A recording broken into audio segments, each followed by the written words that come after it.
Well, good morning, everybody, and welcome to the 47th episode of the show, Retuning Your Firm. If you're not sure what Retuning Your Firm is all about, there's an interesting period of calm at the moment, I think, where people are they've had a really good year, and they're not quite sure what's coming up next, and we're going to be talking quite a lot about that today. But anyway, I'd like to say that we are really pleased. I hope you had a fantastic Easter break. And here we are back again with some three interesting, amazing presenters, guests. Francesca in her usual amazing slot. And what are we looking at today? Well, we've got three themes. We're looking at productivity. We're looking at cities and what's the impact on cities of people working from home. And we're looking at strategy and what is it that you might be doing in this period of calm to retune your strategy.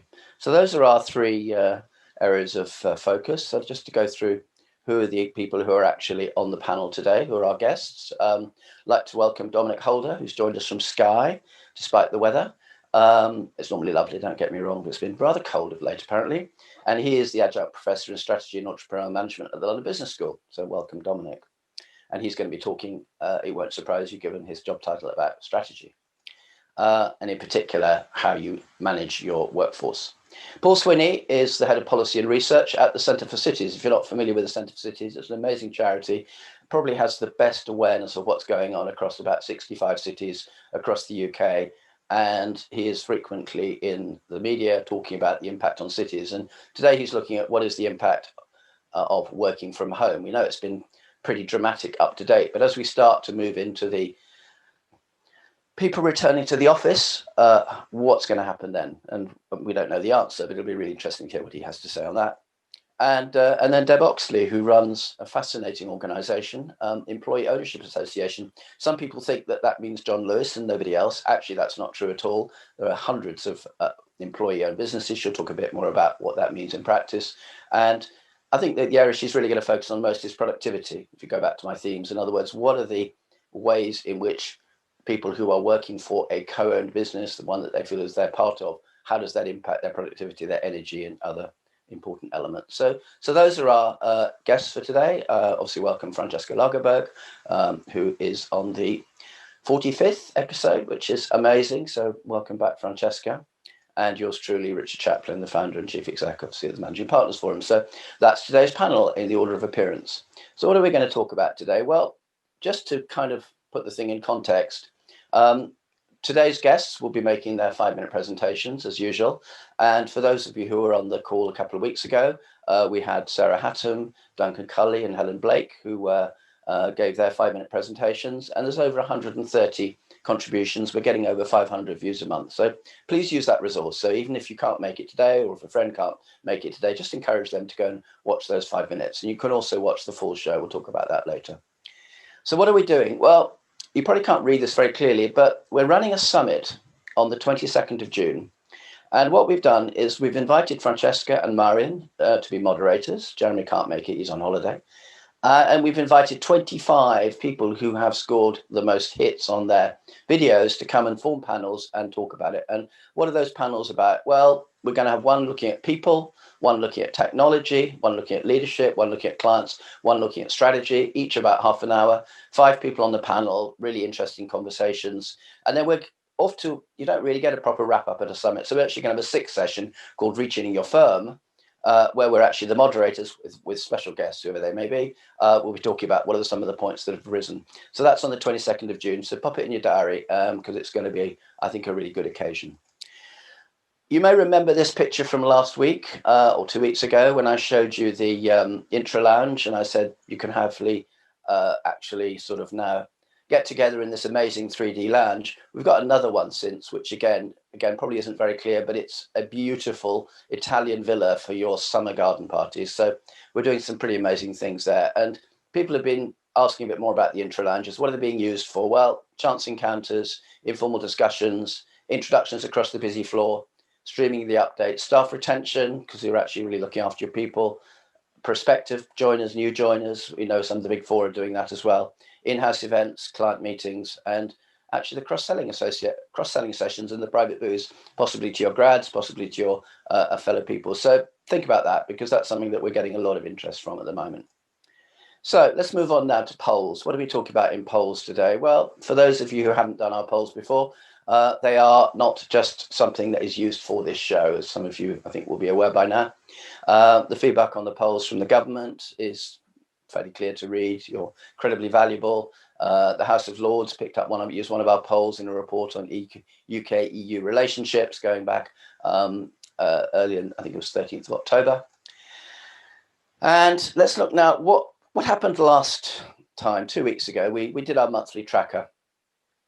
And this has been a fascinating exercise, going back on the far left to Boris Bounce territory, if you remember that vaguely, back in February of 2020, before we really knew much about the pandemic. Then there was this scissor shift from expansion to contraction. Expansion is blue, contraction is red. And then it kind of toed and froed every month in between. And all of a sudden, and it kind of tracks when the vaccine became, people realized there was a vaccine possibility. All of a sudden, it started taking off. And it was actually 90-0 a little over a month ago. And it tempered back a little bit. Maybe that was because people realized that things couldn't be that good, if you know what I mean. But anyway, onwards and upwards. What about dips in income? Well, again, I think Dominic will pick this one up. You know, back in April, 56% of firms thought they would be losing 30% of their income. These days, it's next to none of them are in that space. And there's a big chunk called none. And in fact, a lot of them have had growth, I think. And we'll learn about that as well. In terms of flow of new work, pretty much mirrors the activity, as does the headcount. So you've got this kind of general picture of firms, and you're very much the group that have been completing this particular series. So thank you for that. And what you can see is that, yeah, generally levels of expansion are really quite high. This one's a little bit harder to read, but I think the key point here is that there is a very strong focus around, how would I best describe it? Increasing operational efficiency, I think, is probably the best way to describe it. In other words, that's the one that typically is really high at the top. But when it comes down to other matters, developing a clear purpose and strategy, Dominic will pleased to see, is the purple one. That was top, and it's still very much up there. So strategy is very high on the list. The other ones are people skills, use of tech, and the board, differentiating the brand. So they're all kind of obvious suspects in many ways. What's holding it back? Well, again, two big ones here. The poor economic outlook, which is the purple one, which sometimes is top, sometimes is second. And the other one, which came from nowhere, financial health of the client base. It's all very well having great clients, but they don't pay you. Probably not the right client for you to work for. So just bear that in mind. In terms of what's carrying the weight, you've got this very strong light blue line, which is finance. And then coming from out of the pack, but definitely up there now, is the marketing and new business generation. People are realizing that that's really where that's where the conversations are taking place.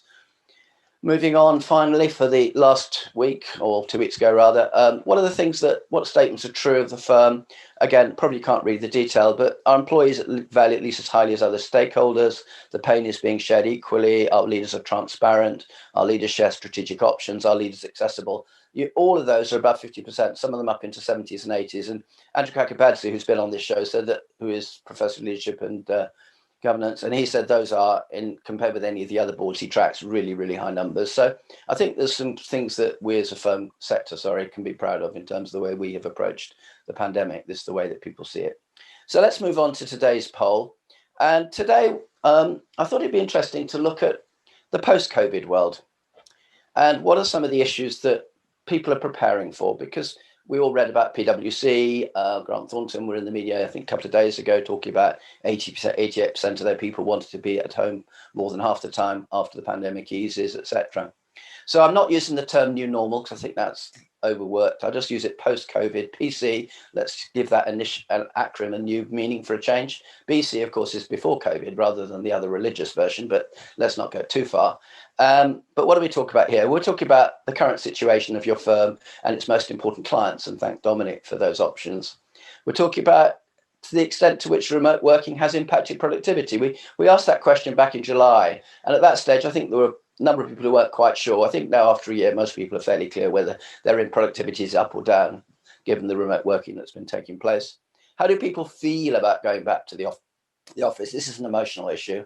Again, we've tracked that in the past. Has that changed, given that the vaccine now we're getting close to herd immunity, is what I've been reading.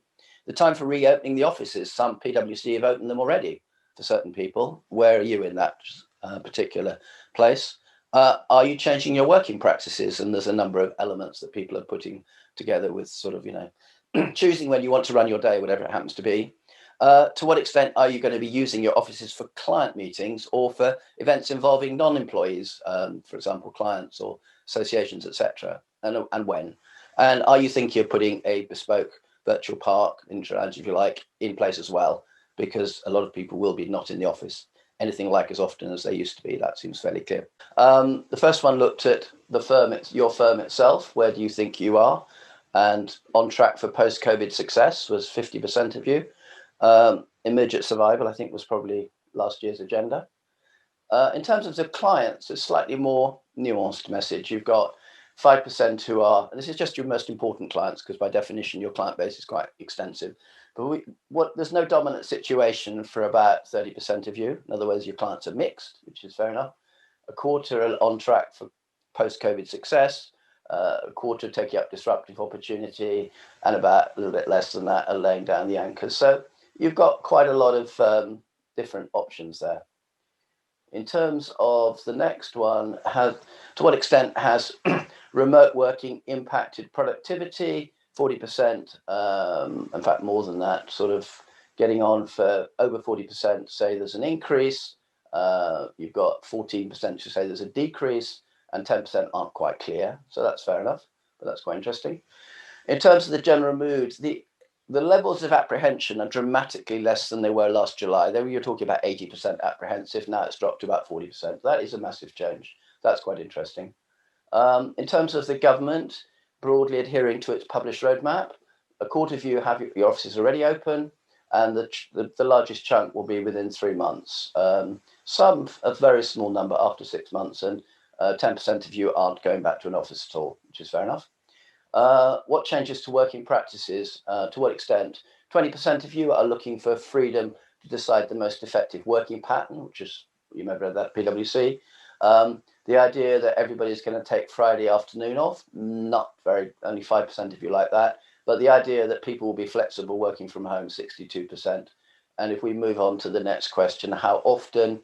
Again, for nearly 40%, they haven't decided. So it's still very much open as to how many days or how much time people are going to be allowed to work at the office. Nobody's over 90, so the full-time isn't there. And around half is probably the largest. But again, there's still a fair number of people who have yet to make their decision on that one, I think. That'll be interesting to watch that happen. How soon after reopening your offices will you be using them for client meetings? Clients, 52% straight away. And obviously then some a little bit later. In terms of about other people who aren't employees coming in, the biggest chunk there is undecided. People aren't quite sure whether they're going to be inviting people in. And we had a very interesting session on biometrics, which may be part of the agenda there, which if you have, do check out the video from some months ago, because I think that may well be part of the conversation. And then finally, and this is really something that obviously quite interesting for us, are you actually looking to provide a virtual park? Majority no, and don't have plans to do so. So I've got some education there, which is great fun. And some of you are doing it already, which is great, which is I do know for a fact. So I'm going to stop sharing that, and I'm going to invite Dominic to come and share his thoughts. And thanks very much for completing the poll. There are those fateful words, you're on mute, which we hear so often. And I'm glad I was on mute, because I was giving a few gasps with that poll. Because as you know, Richard, we ran a poll rather like this for one of the Managing Partners Forum events in October. And in fact, I've been running a poll that deals with the first couple of questions around what's your situation, what's your client's situation, since April last year. And in this context, in this sector, wow, it's showing that we have been having a really good pandemic. Back from those dark days when I think this time last year, Richard, 58% of leaders in the sector, at least that you represent, were looking for contraction, and now that's flipped around completely. But what a contrast between the fortunes of us professionals and our clients. So in other words, whereas something like 52% of us already see ourselves as being well on that road to recovery. And again, the don't knows, which was the 29% in your second poll question, well, it's less than half of that in our client base, just 24% who you see as being well on the road to recovery, which puts Richard's earlier warning very much to the forefront. Great to get more business, but hopefully we will be paid for that business. And I'm going to build on that theme in a slightly different direction. So, first of all, it shouldn't be any surprise that the professional services sector broadly is doing really well, and even at this stage, doing significantly better with stronger expectations of recovery than clients, because clients clearly need a lot of help, given those first two sections of the poll that you just responded to right now. So whether or not it's the 5% that are still in recovery mode, survival mode, or whether we're in the middle of transforming ourselves as clients for the post-pandemic world, well, all of them, one way or another, need advice and they need professional solutions. So no surprise that we've been having a great war, a great pandemic. And you know what? When I look at my own clients, it's not just a story of stronger billings and expectations of stronger billings, because talking to an old friend who was vice chair of one of the big four audit-based firms, just yesterday, actually, we were talking about what's been happening to costs with new ways of working. And from their standpoint, they've seen significant cost reductions and better utilization of junior professional staff. So yes, there they are, struggling for the use of the kitchen table in those shared flats, but utilization and billable hours per junior staff member have been going up. And again, my friend was saying that there are going to be some remarkable partner bonuses being declared very shortly. And some of my other friends in the sector who are at senior levels in partnerships are telling me, not too loudly, that they've really discovered the joy of doing their work in those lovely, spacious country homes with good wine cellars, beautiful outdoor space, no commute, and fewer interruptions from annoying colleagues. So heck, what's not to love about all of that? I've got a warning, and strategy people generally do come with warnings. So typically a strategy person will say, look how well you've been doing, but also look ahead, and there's the cliff edge, or there's golden opportunity. That's, if you like, the spiel of the strategist. And I'm going to start with a warning and give you the warning on the basis of a very short story. So over the last 2 years, I've been working with a consulting firm that's got about 1,000 professionals. And I led an intervention back in March last year, which was my very last piece of face-to-face in-person work. And the focus from their CEO and COO was on, how are we going to double the business in profit terms in 3 years? Well, that was achieved by Christmas last year. Staggering. And on top of that, they made a very successful exit in a sale to a PE house last summer. I'd love to say all of that was down to my intervention, but if I tell you that it's a health consulting firm which advises almost all the world's pharmaceutical companies, you wouldn't see any surprise there. So for them, the pandemic has been the gift that keeps on giving opportunity. And if we were looking at strategies from a market perspective, heck, disruption, golden opportunity. But then the pressing question for my health consulting client was, well, yes, there's the growth there, the market's humming, but what or who is going to keep the engine running? Be careful what you wish for, is the message here, because obviously, continued profitable growth or even stability depends on your senior people building new relationships. If you remember David Maister's language, more than ever, they need to be hunters, not just farmers. That's because we've got greater client churn in this time of disruption, and indeed we've got greater churn of individuals within our client organizations. But it's not just a story of the seniors. Of course, it depends on the juniors.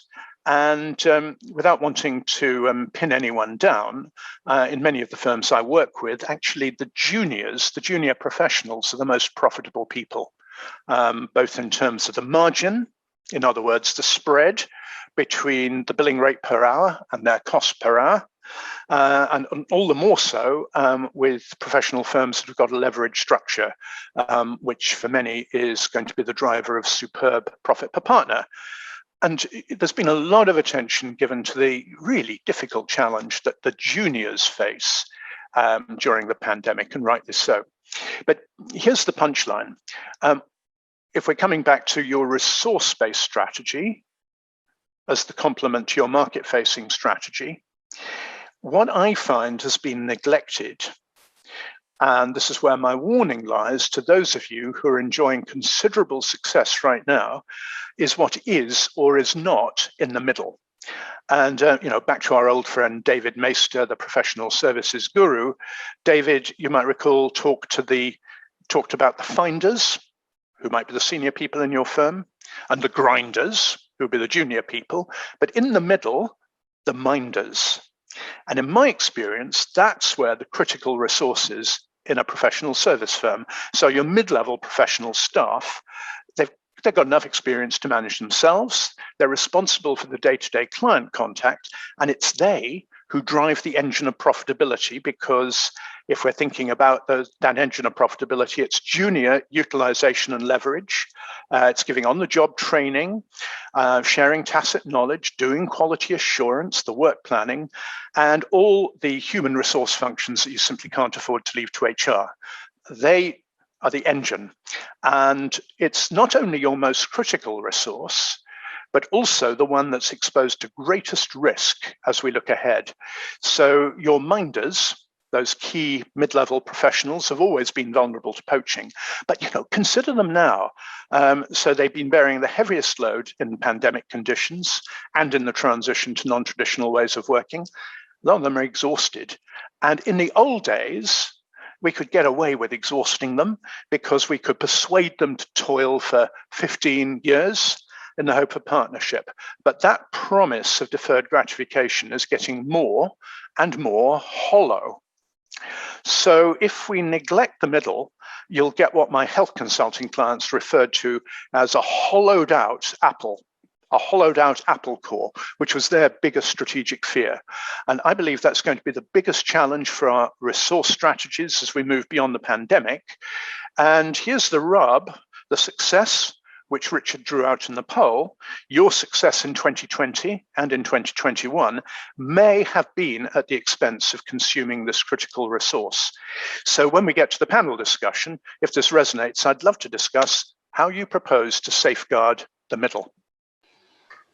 Thanks, Dominic. Richard. And talking about middles, it's quite interesting. If you look at cities, all too often, the word donut appears, and you have a bit. It's not quite bad, maybe as bad as Baltimore, if you know that show, but you do often get a situation where cities are adversely affected by people migrating. And I'm really interested here now from Paul, who's going to come talk a little bit about cities, and in particular what the impact of working from home might be, because although people haven't yet decided, there seems to be a fair chunk of people who are looking to shift those working practices. Over to you, sir. Marvellous. Thank you very much, Richard, and good morning, everybody. So yes, I'm Paul Swinney from the think tank Centre for Cities. We're a non-partisan think tank that looks at the economies of the 63 largest towns and cities across the country. Now, interestingly, for a think tank that talks about the benefits of face-to-face interaction, actually, is as we've all been sort of dispersed in our little atomised cells in our kitchens and bedrooms across the country doing our jobs, actually, the Centre for Cities has been very much part of the conversation, which is what is the future of cities and what's going to happen for work from home. So actually, sort of the COVID pandemic has brought quite a lot of attention to the work that we do, which is great. And the question we get asked a lot, and it seems that in the media this question is coming ever louder again, is as we start to open up again, is everyone going to start working from home now? And are cities and city centres in particular dead? Well, I don't think so. And actually, it was interesting, I think, to see the results from the poll and from what Dominic has just said there, because I think I'm probably about to echo some of what was found there. So why the reasons why I don't think that's the case? Well, if we look at the 20 to 30 years before the pandemic hit, what we'd seen was that despite the rise of all these new technologies, be it first off email, then through to Skype, then through to more sophisticated things like Zoom as we're using today, over that period, actually, instead of seeing jobs becoming more dispersed, jobs become more concentrated. So despite the ability to actually have these digital interactions, what we've seen is that businesses, particularly high-skilled businesses and professional services firms especially, clustering within successful city centres. So that's London, Birmingham and Manchester and Leeds in the context of the UK and Glasgow. In the context of the US, we've seen that happen in San Francisco, New York, et cetera, as well. These superstar cities in the US that have become magnets to these types of businesses. Now, those businesses have gone there despite the costs of doing so. It's really expensive to hire commercial space. It's expensive in terms of commuting costs. It's expensive in terms of congestion and pollution as well. And yet businesses have chosen to do that. So I was finding the conversation that we're having sort of around the start of the pandemic by saying businesses are going to stop paying all this expensive rent now is a little bit of a surprise, I would say, because if they then decided that they weren't going to pay it now, why on earth were they deciding that they were going to pay it before? Why were they sort of swallowing that rent check every month or every quarter when they saw the size of it, when in principle they could have worked from home or sent their staff to remote? And indeed, some companies had done that, but it was quite a small share. Now, the answer to that is because of the value of what you actually buy. What do you get by buying or renting city centre real estate? And that is the benefit of bringing people together. It's that face-to-face interaction to swap that tacit knowledge, as Dominic was talking about, that sort of water cooler moment where you're exchanging ideas, which happens spontaneously rather than arranged at 3 o'clock on a Teams call, for example. It's those conversations that are flying around the office. But I also think it's the the middle of that call that Dominic was talking about, as well as probably the bottom of the hierarchy as well. Those colleagues who are new on their career paths, sitting there and absorbing this information and learning on the job by hearing sort of what people are doing or seeing their boss conduct him or herself in a way which somebody who's got 20 or 30 years experience in the industry does. And I think particularly a challenge I think I've found personally from a management perspective is not only just managing people remotely, but also about trying to get people on board when they've then joined the centre. And my worries about how quickly they're able to assimilate the knowledge the centre has, assimilate the culture the centre has, when actually not being exposed to it all of the time. Now, this isn't to say that I think maybe we'll see everybody return back 5 days fully. And I think that, again, the survey suggested that maybe there will be some more flexibility in between. But I think from an organisational perspective, at the very least, and these conversations tend to happen from the perspective of the employee. So let's think about from the terms of the organisation. I think for certain types of organisation, especially professional services firms, having those people together in one room interacting is really important in terms of creating new ideas to drive the business on in the longer term. And I think it feels as if now that we're starting to come to that bit of a crunch, that for a year we've been able to operate on all of the relationships we built pre-pandemic and the ideas we built pre-pandemic, but feels like some of that maybe is starting to break down a little bit. And be interesting to get people's comments on that in the chat after. Now, to finish off, let me sort of summarize through an anecdote of the eyes of one CEO about how the pandemic has played out. In that, so Jess Staley, who's the CEO of Barclays, started off the pandemic in April 2020 by saying that maybe the days of the big expensive office is dead, which I think he was referring to his Canary Wharf tower, which if you're anywhere in London, you can pick out at night time quite easily. But his tune has changed subtly over that time. There's been a number of things he said, but I'll pick out two. In January of this year, he said that working from home was not sustainable. And then this month, I believe, he also said that working from home is getting old. Now, I think that probably illustrates, and this won't apply to everybody, of course, but I think it probably illustrates the journey that we've been on over the last 12 months, where when we embraced this and realized actually it was working better than what we thought it was going to be, everything was fantastic. And gradually, as we've been going through the pandemic, we've then realized that there is actually a benefit of being in the office. And it is actually quite difficult to get to get certain things done. Some things done better from home, but some things definitely not. And then we've had the comments from Jez, but also the comments from the Goldman Sachs CEO, who said that working from home is an aberration, because of its inability to, or its difficulties in order to sort of educate and skill the younger staff. So from that perspective, I think that we will see a return. It may not be 5 days, it may not be this year, but I think we will see this gradual drift back to the office because of the benefits that human interaction brings. Thanks very much, Paul. That was really great. Turning now to Deb, if I may. We've obviously touched on productivity. We asked a question, if you recall, earlier about was productivity something that had increased or decreased during the pandemic, and the consensus from today's poll was that there was an increase. But you're talking about another whole reason for an increase. So welcome, Deb, and love to hear what you have to say. Thanks, Richard. Good morning, everyone. So, yeah, it's interesting, isn't it? Productivity. I was just reflecting as I was listening to the other two speakers. This whole issue of productivity started, at least being very public, when the Productivity Council and then Be the Business reported that there was this long tail of issue of productivity in the UK, which was created by SMEs. And there was a focus through Be the Business on leadership and technology as being two of the drivers of productivity. We had that again recently in the budget, where Rishi Sunak announced his Help to Grow schemes, which is about supporting SMEs in particular to access leadership and digital skills.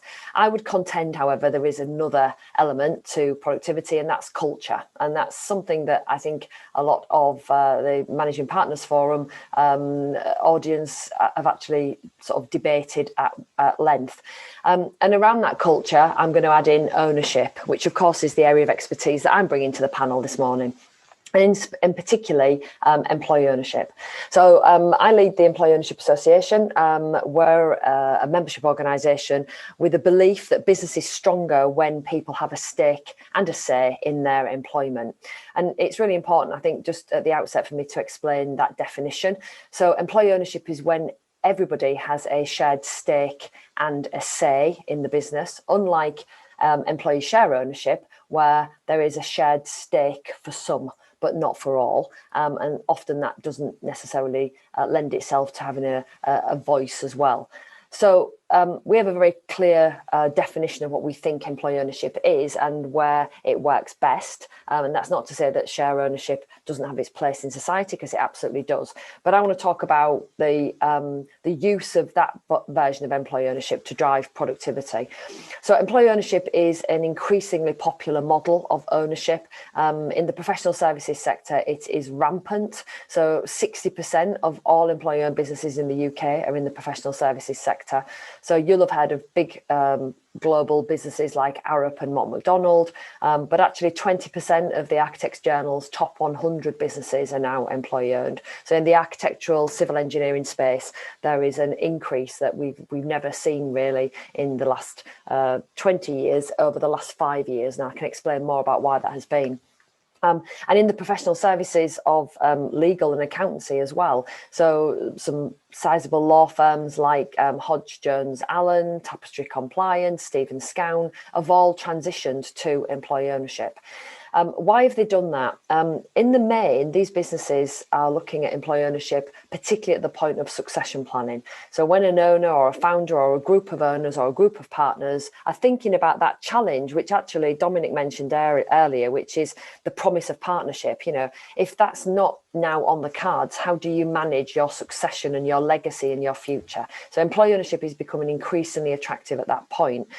This has been stimulated even more so by the government providing a very tax efficient way to do this through the Employee Ownership Trust, which has seen a rampant increase over the last few years. There's now somewhere in the region of over 500 businesses that have transitioned using the Employee Ownership Trust model since 2014 when it was introduced. And that's part of an overall marketplace, which we now expect to be over 600 to 700 employee-owned businesses. We'll get updates on the stats for that later on this year.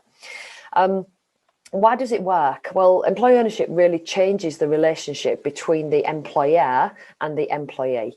And it does this by, I think, sharing three things. It shares, through the ownership stake, it shares information, it shares influence, and it shares reward. And so you have an ownership stake either in a trust or through some direct shares, but everybody has access to that. So it's not an exclusive, it's an inclusive way of sharing that ownership stake. But going alongside that delivers that sharing of information. So you share the information about the performance of the firm with those owners.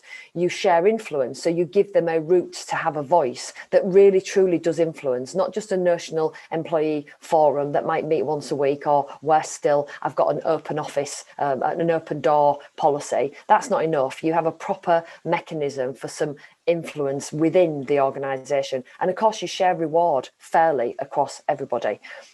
What that needs and what it leads to is higher levels of transparency, higher levels of trust, higher levels of empowerment, higher levels of engagement, but it also leads to higher levels of challenge. So when an owner has a stake in anything, they're going to make a challenge. So these businesses have to prepare themselves for the fact that these employee owners will quite often challenge the status quo. They'll quite often want to innovate. They'll quite often come up with ideas. But all of that leads to higher levels of productivity, higher levels of performance. I'll just finish off by saying we track the top 50 largest employee-owned businesses every year. Currently their combined sales are about 20 billion. They're employing around about 200,000 people. Last year, their operating profit was up 5% on the year before, like for like. And last year, their productivity level was up 6.9%, like for like, from the previous year. So there you go. There's my 5-minute pitch, Richard, for employee ownership in the productivity arena. Hope that's useful for everybody. I look forward to discussing that on the panel. Likewise. Well, over to Francesca then. And what have you heard today that's really interested you? Well, as always, there's lots of things to think about. I'm going to start with employee share ownership because I think this is such a fascinating topic, and we as a firm looked into this some years ago and did a little toe in the water, as they say, to start working on it. And we also issued a report alongside Ownership at Work last year around this space, because there's a lot to think through, I think, with this. I think it's an interesting model. I think it gives a sense of belonging to people. I think it also provides a way of rewarding people in a different structure to the more traditional methodologies, particularly in a changing world. So I think I'd really advise everyone to have a look at it. I might actually post the report in the meeting chat as well. There are many great reports around this, but the Ownership at Work one, I do find them particularly interesting. So I think there's something there around how do you think differently about the future? How do you make sure that you're preparing yourself for succession, but also preparing yourself for actually how do you engage people? And I think it takes you right back to that whole engagement issue. Bringing in talent, and I know we talk a lot about bringing in new talent and what they're looking for. It's not massively different from what everyone's looking for. How do you really get engaged with an organization in a thoughtful and different way? And I think this is a good way to think about what is it that makes you attractive as an employer, but also what keeps people really engaged in a sense of belonging. Back in the midst of the time where the only model was partnership, you were particularly in a professional service firm, that is a model that I think has been really tested. And I think the new world needs some different thinking around that. Not everybody wants to be a partner, but people do want some of the attributes of ownership that come with that. So that's an area I find particularly interesting, and I love the challenge. I'm looking forward to people putting questions in for Dominic. I love the challenge about our sort of missing middle, which sort of feels like one of those great sort of statues of a big hole in the stomach, because I think it is really telling about where are you making your profits and how sustainable are they? Where's your growth going to come from? Has the model really flipped? And that brings you right back to my final point, Richard, which is about that whole concept of returning to work. Because every survey we've done, people have gone, we don't really want to go back all that much. We want to go back in a very limited way. And we're already seeing the government in the UK trying to encourage a bit more home working. And undoubtedly, some hybrid model is on its way. But as someone who's advocated home working for the last 25 years, I really, really hope we don't just all go, oh, let's just go back into offices, because they make no sense. And I've said this many times on these calls, sitting at a battery farming kind of desk in four walls and not talking to anyone is not what working's about. You need to flip your working model to create an environment where people want to be in work in that environment and get value from it and communicate and collaborate. What you don't want to do is to go back to the old world where you had lots of people in racks of desks.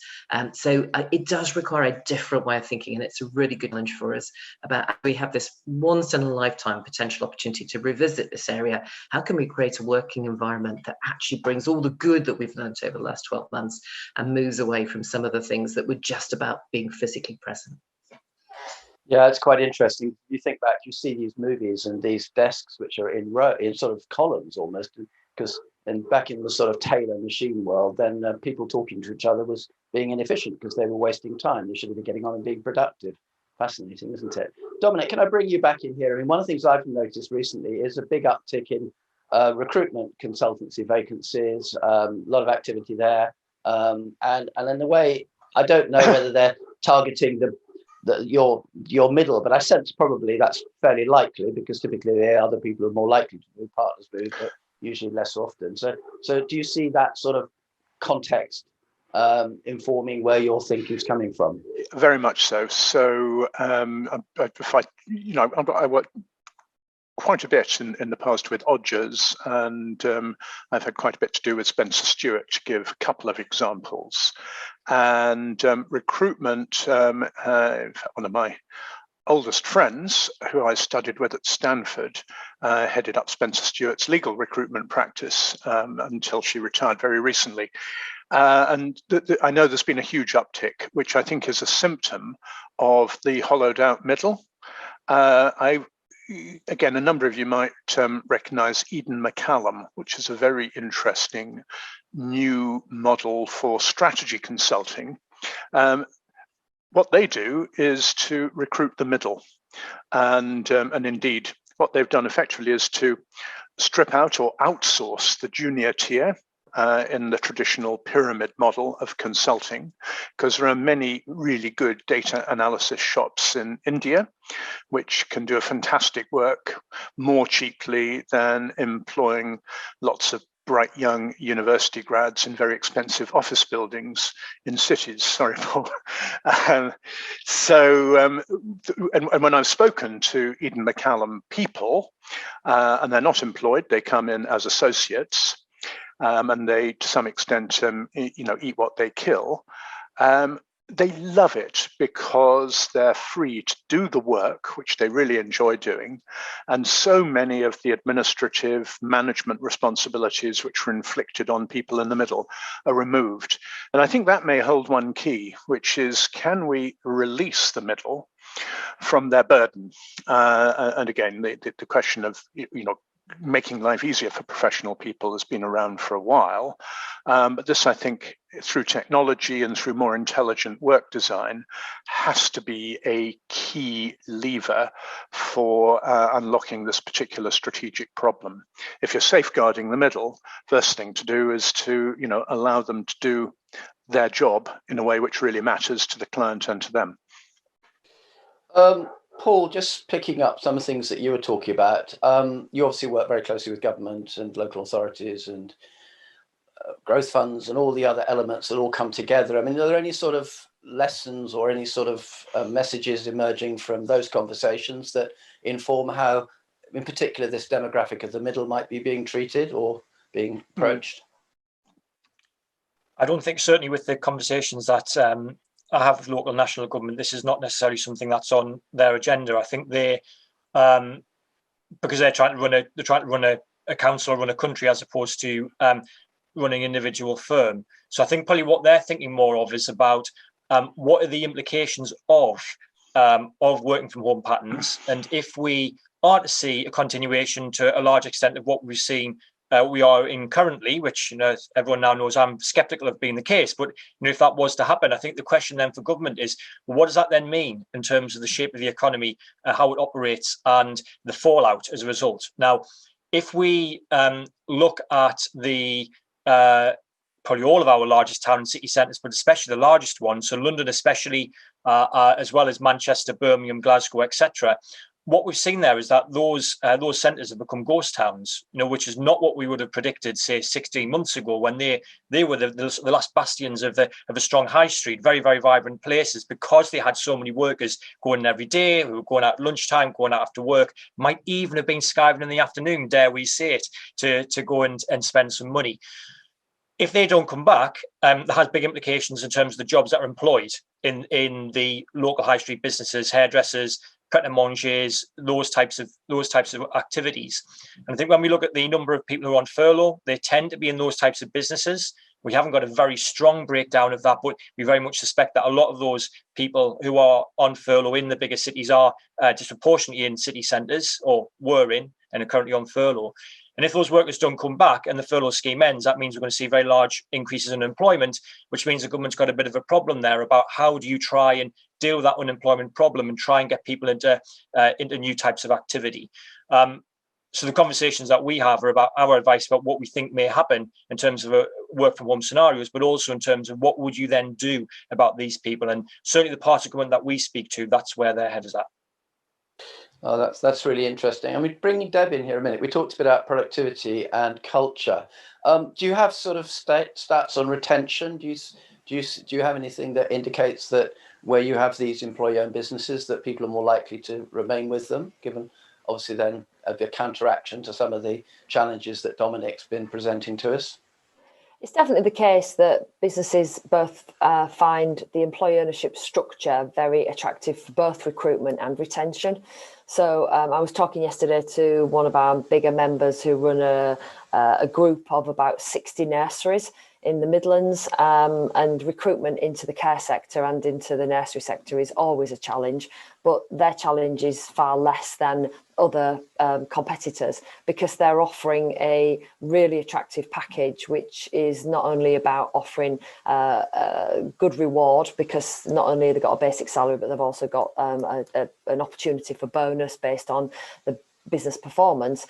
But many of them who are already in the business are also recognising the development opportunities that they get within the business through the ownership stake that they have. And I'm not talking about training and development, which of course you'd expect every firm to offer the appropriate training. I'm talking about personal development. So a lot of them are personally developing beyond where they would have thought they would have been. For example, their financial literacy far exceeds what they see in other peer organisations, because they're learning about how a business works. Many of them take that knowledge and that information and that confidence then to go and do things outside of the workplace. So they'll go and volunteer to become school governors and things that they never thought that they were going to do, because they've got an enhanced confidence.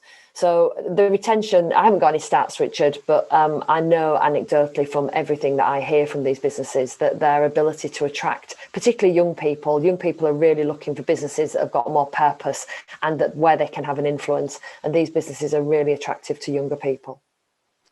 It's probably actually quite interesting stats to collect, I suspect, amongst your member firms, whether they are, I appreciate it may be a little bit harder to get the what you might call the other side of it, but I guess government stats probably cover that. So I think could be quite an interesting point to make, because if you think about it, when you hire somebody else, it's not just their salary, it's the incredible amount of inefficiency that's involved in training new people.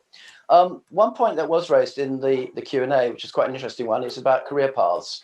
And it's one that I've seen quite a lot, particularly in accountancy firms, who are saying, well, why is it that in order to make a senior role, you have to have gone through, as the police used to do, be a Bobby on the beat? In other words, you have to have go out and do audits or whatever it happens to be in order to then be a suitable leader. And a lot of people would argue, well, maybe being a great auditor isn't necessarily the necessary qualifications to be a great manager.